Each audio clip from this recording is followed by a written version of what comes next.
नमस्ते, मेरा नाम डॉक्टर सुरप्रीत चोपड़ा है। मैं एक हृदय शल्यक्रिया विशेषज्ञ हूँ और पिछले 20 सालों से प्रैक्टिस कर रही हूँ। आज मैं आपसे बात करूँगी सीटी एंजियोग्राफी के बेसिक्स के बारे में। इस टेस्ट में एक डाई इंजेक्ट की जाती है हथेली के पिछली वेन से, यहाँ की वेन से। और जब डाई हृदय तक पहुँचती है, हृदय की धमनियों तक पहुँचती है, तो सीटी स्कैन लिया जाता है उन धमनियों का। ये एक ओपीडी प्रोसीजर होता है और इसमें कोई तार या कोई कैथेटर का उपयोग नहीं किया जाता है और इसलिए मरीज़ टेस्ट के बाद घर वापस जा सकता है।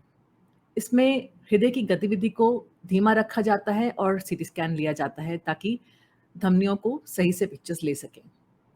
कायदे से गति 60 टू 65 बीट्स पर मिनट के हिसाब से होनी चाहिए, उसके आसपास होनी चाहिए और यदि नहीं होती है, तो मरीज़ को आराम करने को बोला जाता है और एक दवा दी जाती है जिससे कि गति को हम लोग कंट्रोल करके 60 टू 65 बीट्स मिनट के आसपास ले आते हैं और उसके बाद सीटी स्कैन लिया जाता है। सीटी एंजियो सब लोगों में नहीं होना चाहिए। बहुत सारे यूट्यूब के चैनल्स ये बता रहे हैं कि यदि आपको अपने हार्ट की ब्लॉकेजेस जाननी है, तो ये टेस्ट करवाइए। ये भ्रांति एकदम गलत है। कोई भी सही हार्ट का डॉक्टर आपको ऐसा करने को नहीं बोलेगा। सीटी एंजियोग्राफी सिर्फ इंटरमीडिएट और हाई रिस्क पेशेंट्स में ही होनी चाहिए और ये टेस्ट से पहले आपका किडनी फंक्शन टेस्ट होता है जिसमें कि अगर क्रिएटिनिन नॉर्मल हो, तो ही ये टेस्ट करवाते हैं। ये टेस्ट सब में नहीं करते। एक एंटिटी होती है जिसे हम कहते हैं प्री टेस्ट प्रोबेबिलिटी, जिसमें कि ये संकेत मिलता है कि आपको हार्ट की ब्लॉकेजेस होने का कितना प्रोबेबिलिटी है, मतलब कितनी संभावना है। अगर प्रोबेबिलिटी लो है हार्ट में ब्लॉकेजेस होने की, तो ये टेस्ट नहीं करते हैं और यदि हाई है तो बेहतर होता है कि आप तार वाला एंजियोग्राफी करवाएं, जिसको हम लोग कन्वेंशनल एंजियोग्राफी बोलते हैं, जिसमें कि हम लोग तार का और कैथेटर का उपयोग करते हैं। इसमें आपको हॉस्पिटलाइज होना होता है। इसके अलावा इस टेस्ट के कुछ साइड इफ़ेक्ट्स हो सकते हैं, जैसे कि डाई से आपको रिएक्शन हो सकता है, किडनी में खराबी आ सकती है, एलर्जिक रिएक्शन हो सकता है और चमड़ी में कुछ इन्फ्लेमेशन हो सकता है। हालाँकि ये सब जो रिएक्शंस होते हैं या कुछ साइड इफ़ेक्ट्स जो होते हैं, ये बहुत रेयर होते हैं, पर आपको जानना ज़रूरी है। इसलिए जब तक ज़रूरी ना हो और आपके डॉक्टर ने प्रिस्क्राइब ना किया हो, तब तक आप अपनी मर्ज़ी से टेस्ट ना करवाएँ तो अच्छा है। टेस्ट कराने के इंडिकेशंस हैं यदि आपको स्टेबल चेस्ट पेन हो रहा हो और ईसीजी एको में चेस्ट पेन के कारण में इनकंक्लूसिव आया हो या चेस्ट पेन का कारण नहीं ढूंढ पा रहे हो और चेस्ट पेन का कैरेक्टर जो है वो भी बिल्कुल हार्ट पेन के जैसा लग रहा हो, तो सीटी एंजियोग्राफी करा सकते हैं। यदि चेस्ट पेन का कैरेक्टर हार्ट की दर्द से नहीं मिलता हो और ईसीजी एको में भी कुछ कंक्लूड नहीं कर पा रहे हो, पर मरीज़ को रिस्क फैक्टर्स हैं, जैसे हाई ब्लड प्रेशर होना, शुगर होना, तंबाकू का सेवन करता हो मरीज़ और ब्लड रिलेशंस में किन्हीं को अगर हार्ट की ब्लॉकेजेस हों, ऐसे अगर रिस्क फैक्टर्स में से कोई भी एक हो, तो आप सीटी एंजियोग्राफी करवा सकते हैं।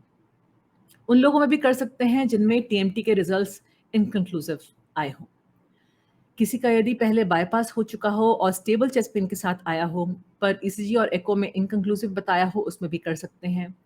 अगर किसी मरीज़ में पहले से ब्लॉकेजेस हैं, पर बहुत मिनिमल हैं, उनमें भी चेस्ट पेन अगर स्टेबल हो, तो भी हम लोग सीटी एंजियोग्राफी कर सकते हैं। अब किन लोगों में नहीं करना चाहिए? जिनमें कोई रिस्क फैक्टर्स नहीं है और टिपिकल हार्ट वाला चेस्ट पेन भी नहीं है, उनमें करने की कोई ज़रूरत नहीं होती है। जिनमें टिपिकल चेस्ट पेन है और अनस्टेबल है, उन्हें हॉस्पिटलाइज़ होकर कन्वेंशनल तार वाला एंजियोग्राफी कराना चाहिए क्योंकि ये गोल्ड स्टैंडर्ड होता है।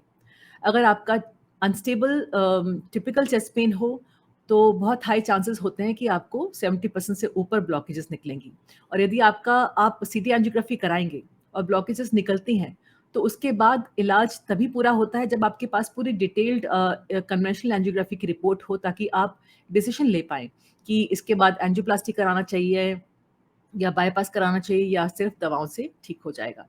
तो किसी भी हालत में आपको कन्वल्शन एंजियोग्राफी करानी ही पड़ सकती है, तो ऐसे लोगों में नहीं करना चाहिए। जिन लोगों को पहले एंजियोप्लास्टी हो चुकी है, उनमें स्टेंट की वजह से आर्टिफैक्ट्स आ सकते हैं जिससे कि धमनियों की क्लियर पिक्चर्स नहीं मिलती हैं और आगे जाके हम लोग डिसीजन नहीं ले पाते हैं कि आगे इस चेस्ट पेन को मैनेज कैसे किया जाए। तो उन लोगों में भी बेहतर ये रहता है कि अगर स्टेबल चेस्ट पेन हो तो ट्रेडमिल टेस्ट कराया जाए और अगर अनस्टेबल चेस्ट पेन हो एंजियोप्लास्टी के बाद, तो कन्वेंशनल तार वाला एंजियोग्राफी कराना बेटर होता है। जिन लोगों में किडनी की बीमारी हो या सिंगल किडनी हो, तो उन लोगों में भी आप अपने डॉक्टर से पूछे बिना प्लीज़ सीटी एंजियोग्राफी ना करवाइए। इसलिए अगली बार जब जब तक आपको प्रिस्क्राइब ना किया हो या आप अपने डॉक्टर से ना मिल लिए हों, कंसल्ट ना कर लिए हों, तब तक आप प्लीज़ सीटी एंजियोग्राफी मत कराइएगा और जो मैंने बोले हैं इंडिकेशन सिर्फ़ उन्हीं लोगों में आप सीटी एंजियोग्राफी करवा सकते हैं। Thank you so much for watching this episode. अगर आपको ये वीडियो हेल्पफुल लगा हो, तो लाइक बटन ज़रूर हिट कीजिएगा। इस वीडियो को जितना हो सके आप अपने फैमिली और फ्रेंड्स में प्लीज़ शेयर कीजिए और अगर आपको ये वर्थ इट लगा हो, तो लाइफलाइन अनप्लग्ड का इंग्लिश और हिंदी दोनों चैनल आप प्लीज़ सब्सक्राइब कीजिए और बेल आइकॉन को ज़रूर हिट कीजिए ताकि आपको हर अपलोडेड वीडियो का नोटिफिकेशन मिले।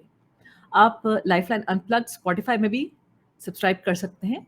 मेरे इंस्टाग्राम, ट्विटर और फेसबुक के हैंडल्स मेरे यूट्यूब चैनल के डिटेल्स में आपको मिल जाएंगे। Thank you so much for watching. अगली सैटरडे फिर मिलेंगे। Till then stay healthy and stay fit. Thank you.